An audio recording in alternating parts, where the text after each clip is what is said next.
दोस्तों, क्या आपको पता है नवरात्रि क्यों मनाया जाता है? एक कथा के अनुसार महिषासुर नाम का एक महाशक्तिशाली राक्षस था जिसने ब्रह्मा जी की घोर तपस्या करना प्रारंभ कर दिया। ब्रह्मा जी ने महिषासुर की तप से प्रसन्न होकर वर मांगने को कहा। तब महिषासुर ने अमर होने का वरदान मांगा। ब्रह्मा जी ने कहा, जिसने जन्म लिया है उसकी मृत्यु निश्चित है, इसलिए तुम मृत्यु और जन्म के अलावा कुछ भी वर मांग सकते हो। तब महिषासुर ने वर मांगते हुए कहा, मेरा वध ना कोई देवता, ना कोई दानव, ना कोई मानव कर सके। अगर हो तो किसी स्त्री के हाथों हो। यह सुनकर ब्रह्म जी ने तथास्तु कहकर चले गए।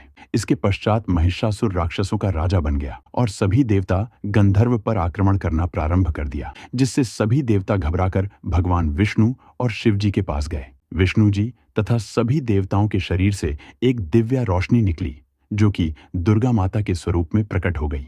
महिषासुर ने देवी दुर्गा को देखकर मोहित हो गया और विवाह का प्रस्ताव रखा। तब माता दुर्गा अपने आप को महिषासुर से युद्ध में पराजित करने का शर्त रखा।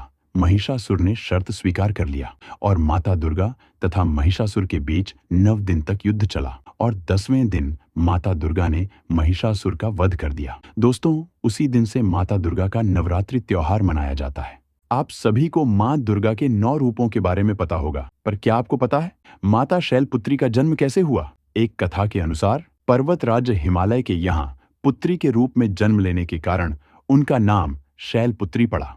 दोस्तों, शैलपुत्री अपने पूर्व जन्म में ब्रह्मा जी के मानस पुत्र प्रजापति दक्ष की पुत्री थी। तब इनका नाम सती थी और माता सती के विवाह भगवान शिव के साथ ही हुआ था।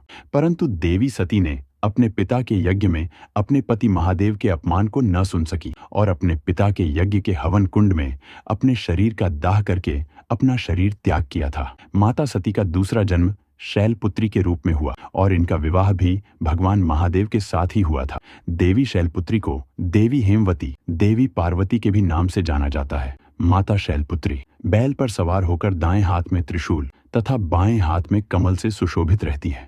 इनकी पूजा तथा उपासना करने पर सभी को अनेक प्रकार की शक्तियां प्राप्त होती हैं। दूसरा, ब्रह्मचारिणी का अवतार कैसे हुआ? एक कथा के अनुसार माता ब्रह्मचारिणी का अर्थ तप की आचरण करने वाली है। यह माता दुर्गा का स्वरूप भक्तों को अनंत फल देने वाली है। इनकी उपासना करने से तप, त्याग, वैराग्य, सदाचार और संयम का वृद्धि होती है। इस देवी ने दाएं हाथ में जप की माला और बाएं हाथ में कमंडल धारण कर रखी है। पूर्व जन्म में इन्हीं देवी ने हिमालय के घर में पुत्री के रूप में जन्म लिया था और नारद की सलाह से पति के रूप में महादेव को पाने के लिए घोर तपस्या की थी।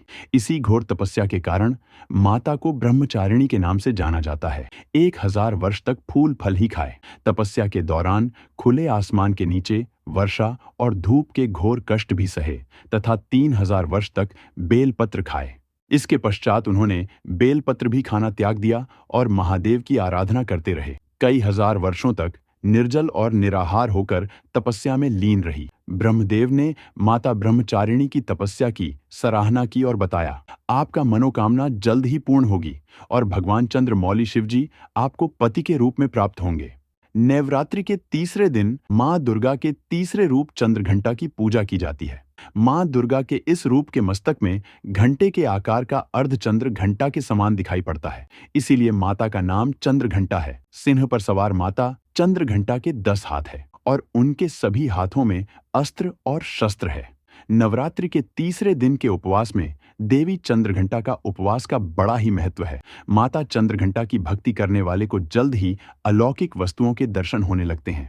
माता के भक्ति में दिव्य सुगंध का आगमन होता है और मधुर ध्वनि सुनाई देता है। देवी चंद्रघंटा की साधना पूर्ण होने पर अति शीघ्र फल की प्राप्ति होती है। माता चंद्रघंटा अपनी भक्तों की सभी पाप और कष्ट को दूर कर देती है तथा अपनी भक्तों के जीवन को खुशियों से भर देती है। जो भक्त माता चंद्रघंटा की उपासना करते हैं उनकी सभी मनोकामना जल्द से जल्द पूर्ण हो जाती है। माता दुर्गा के 9 रूप में से चौथवा रूप का नाम है कुष्मांडा। कुष्मांडा का अर्थ होता है पूरा संसार।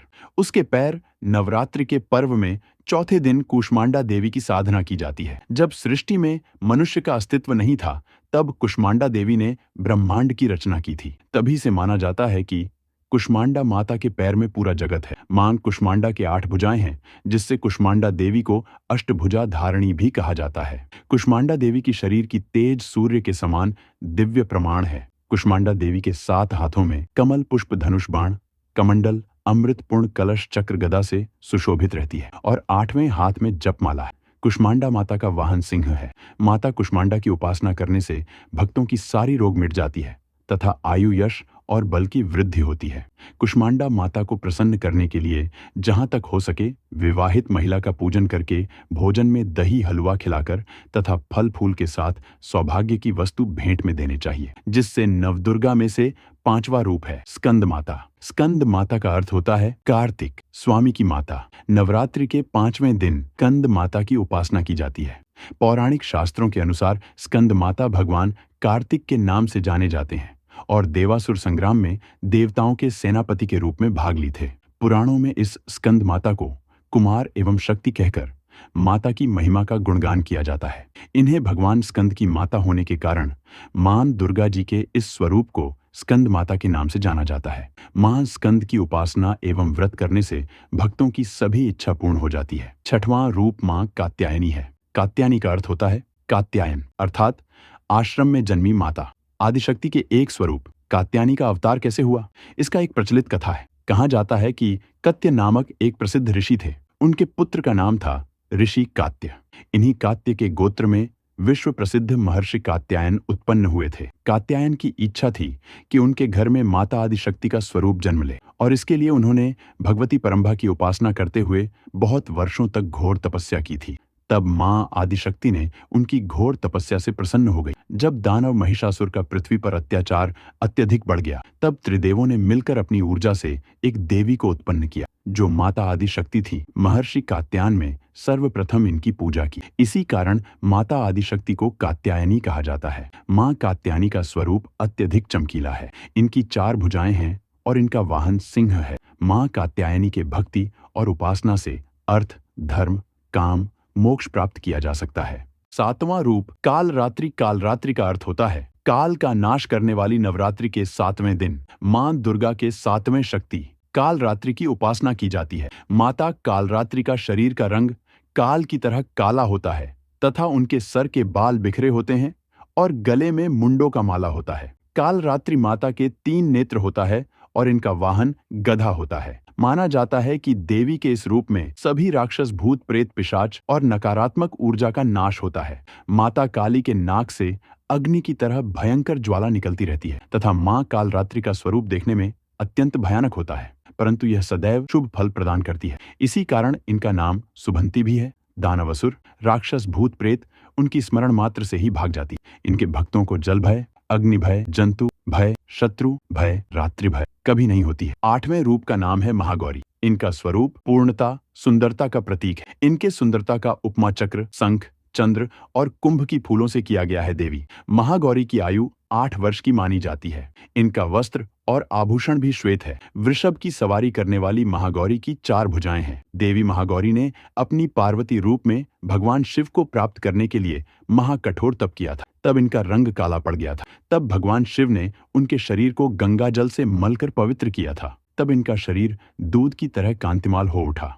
तभी से इनका नाम महागौरी पड़ गया था। नवरात्रि के महापूजा में 8वें दिन देवी महागौरी की उपासना तथा पूजा की जाती है। देवी महागौरी के उपासना से सभी पाप नष्ट हो जाते हैं। भविष्य में कभी भी पाप और दुख माता के भक्तों के पास नहीं आते हैं। 9वां रूप सिद्धिदात्री है। इसी माता के सिद्धि प्रदान से सभी भक्तों के कार्य सिद्ध हो पाते हैं। यह देवी सभी प्रकार के सिद्धि प्रदान करती है। माता सिद्धिदात्री की कृपा से ही भगवान शिव का आधा शरीर स्त्री का हो गया था और वह संसार में अर्धनारीश्वर के नाम से जाने जाते हैं। माता सिद्धिदात्री सिंह की सवारी करती है और माता सिद्धिदात्री कमल के पुष्प पर भी विराजमान होती है। माता के 4 भुजाएं हैं। माता के दाहिने हाथ के नीचे वाली भुजा में चक्र और ऊपर वाली भुजा में गदा है तथा बाईं तरफ के ऊपर वाली भुजा में कमल पुष्प तथा नीचे भुजा में शंख को धारण करती है। नवरात्रि के दुर्गा पूजा में 9वें दिन माता सिद्धिरात्रि की उपासना की जाती है। देवी सिद्धिदात्री की उपासना पूर्ण कर लेने पर